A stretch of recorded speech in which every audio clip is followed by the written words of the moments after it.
Good to see you, Chairman, and welcome, Dr. Lee, to the board. Looking forward to getting to know you. For the sake of time, I'm going to put my notes in the minutes, and you can refer to them, and I can answer questions afterwards if anyone has any questions about anything. I did bring a special guest. At the last meeting, I talked about the 4 goals that I was really looking to do this year, in this upcoming fiscal year. One was to look at long-term documents that protects the park for hundreds and 200 years down the road. And I wanted to protect Quarters Number 1 and do some renovation there. And really start some effective planning for 2019. Assist FMA with the building of the new visitor center. But the one goal that I had in mind that I thought the public and the board should kind of get refreshed on is Dog Beach Landfill. And I just want to take about 7 to 10 minutes for Preston Sowell, who is a consultant, he's an environmental specialist, to come up and kind of give us a little explanation as to what's been going on in that space. I just think it's important for everyone to kind of understand that. It is important. If we could keep maybe 5 or 6 minutes or so. Sure, absolutely. Okay. Preston? Sure. Thank you, Terry. Hello, everyone. I'm going to grab the clicker over here. You said 5 to 6 minutes, so we'll give you the cliff notes of a brief presentation. My name is Preston Sowell. I'm an environmental consultant with the National Park Service. I've been supporting their Contaminated Sites program since 2012 or so, and working at Fort Monroe on this project since July of 2015. And there are a couple of important things to keep in mind relative to the context and the perspective of the national parks when cleaning up contaminated sites. This brings up a lot of discussions with especially responsible parties or other folks that are hoping to give contaminated sites to the national parks. The first one is the Organic Act that really established national parks and established the NPS mission that states that they're really to preserve these lands unimpaired for future generations. And the second one that we consider are the foundation documents for each specific park. In this case, the proclamation and the park's purpose, that is to preserve, protect, and provide for the appropriate use of historical, natural, and recreational resources. And so what that means is that we seek to clean up these sites to the highest possible standards, using the most conservative assumptions, as well as a pretty high level of documentation. Not above industry standard, but really following industry standards so that we can go back to future generations, or Terry can defend that these sites are clean and safe for the public. And the other thing driving some of what we do and can do with the Army is a memorandum of agreement. I said understanding there, but it's a MOA. And that is pretty vague in its language, unfortunately, but it does state that the Army will continue to clean up these sites prior to the transfer to DOI, and that they will collaborate with NPS. And that basically means that we can provide comment and review of these documents and help guide that process somewhat. And there is language specific to the Dog Beach landfill that's included in there based on that will help guide the remedy that we choose for that site, or how we clean it up. That's based on the dune study that was done for the remedial investigation for that site, as well as some local, more regional studies of climate change impacts, sea level rise, and also impacts from regional subsidence from groundwater pumping. And that also states that that remedy should be consistent with that proclamation, so we maintain use of the public consistent with why the park was established. There are 3 sites we'll talk about briefly: the salvage warehouse, former skeet range, and in the end, the Dog Beach landfill. And I'll probably push through to that because I think that's what we're most concerned with here. The other 2 sites, I'm not sure how to make our laser pointer work on this. Just point them up. Yeah, here we go. So this is the salvage warehouse site. This is a former skeet range, and then to the north of that, of course, is the Dog Beach landfill. We'll skip through this.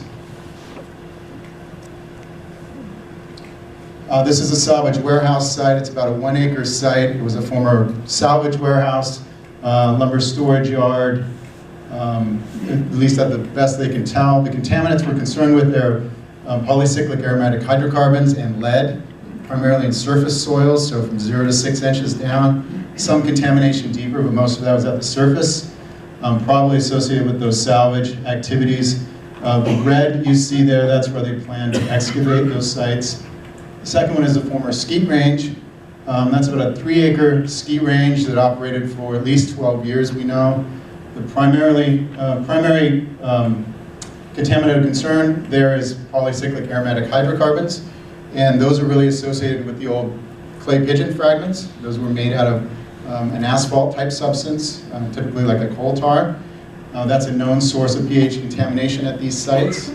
We would typically see a lot of lead there, but we think most of that lead went to the east. The shot was directed sort of out over the water, so that's probably where that fell.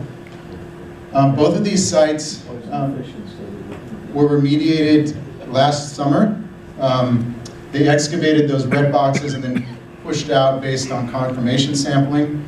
They released a report on that remediation in, I believe it was July of this year, and the Park Service is working through some concerns we have with the work that was done out there and that reporting.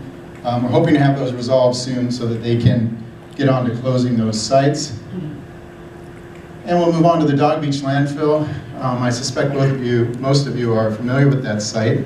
It's about a 40-acre former landfill, received construction debris, municipal waste, and some incinerator ash from on site there. We have not finalized the list of contaminants right now, but we're focusing on polycyclic aromatic hydrocarbons that were detected out there. The big driver will probably be PCBs, polychlorinated biphenyls, in the landfill and then in the sediments in adjacent Mill Creek there. Some metals and pesticides. And to give you an idea of the animal that we're working with here and why NPS is watching this site so quickly, we've generated this graphical conceptual site model of the property. So this is west-northwest. There's the bay over there. Here's Mill Creek. You can see it was built on sort of the sand spit. Far different regulations and concerns back when this was built. It's about the worst place you could put a landfill. It's very vulnerable to erosion from both sides there. We know that the 100-year flood level is already above most areas of that landfill. It's unlined. We have not been able to determine the depth of it because some of it extends to below the water line. And so excavating down below that causes the trench to collapse. And so that we really have some uncertainty about how deep that goes and all of the material that's in the landfill. We've got, most of it is not covered at all. So there's trash and debris at the surface. We got precipitation running onto that right now, moving off into the bays, potentially contaminating those sites. So, you know, Stunning that they put a landfill there. Do we know when they started it and how long it lasted? we have some idea of that, and I don't have those numbers right now. I think the big activity was in the 40s and 50s there, but I'm sorry I don't have those data right now. We're working with a number of sites there.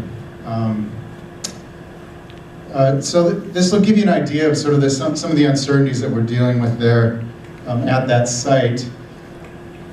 It's in the middle of the cleanup process where we're conducting risk assessment to try to refine those chemicals of concern right now.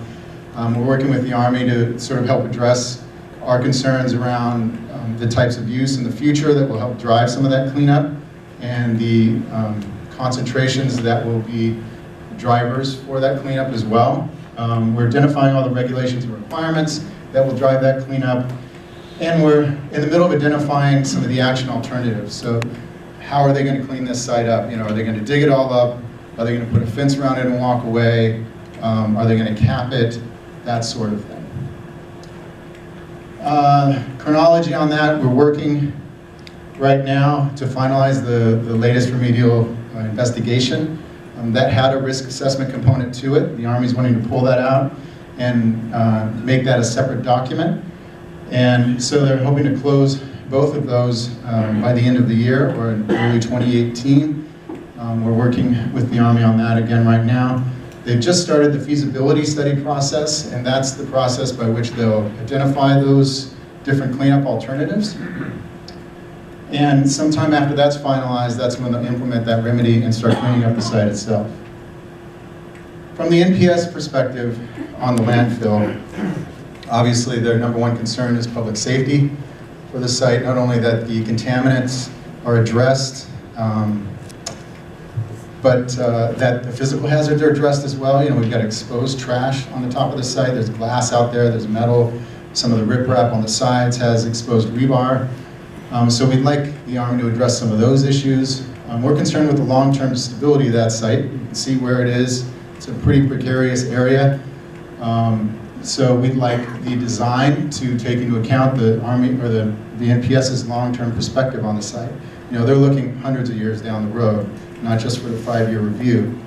And that's often a point of contention when we're trying to get folks to clean up these sites and use a bit more conservative approaches. And that's also including addressing those uncertainties. You know, we know we can't sample every inch of that landfill. It's technically infeasible to dig all the way through that water to find out everything that's in there. So can we design some remedy that helps account for those uncertainties down the road? And of course, we want to allow public access that's consistent with the NPS mission and the park's purpose. So if they want to put a chain link fence around part of that site, that probably won't work for the public. If there's exposed trash at the surface and Terry feels like there's a physical hazard there based on the glass and things like that, can't let kids walk around in there, that's going to impair that as well. So those are the things we're working with the Army on to help them hear our concerns and incorporate those into that design process. And finally, maximize the natural functions of the associated ecosystem. So if they do dig things up, if they have to remove some of that sediment there, working with them so that they can go back in and restore that site to its natural function and place native materials, native grasses, things like that back in. All right, I think we made it in almost 5 minutes. Apologize that was so quick. I think you can probably direct any of these questions to Terry in the short term. Thank you, everyone. Thank you.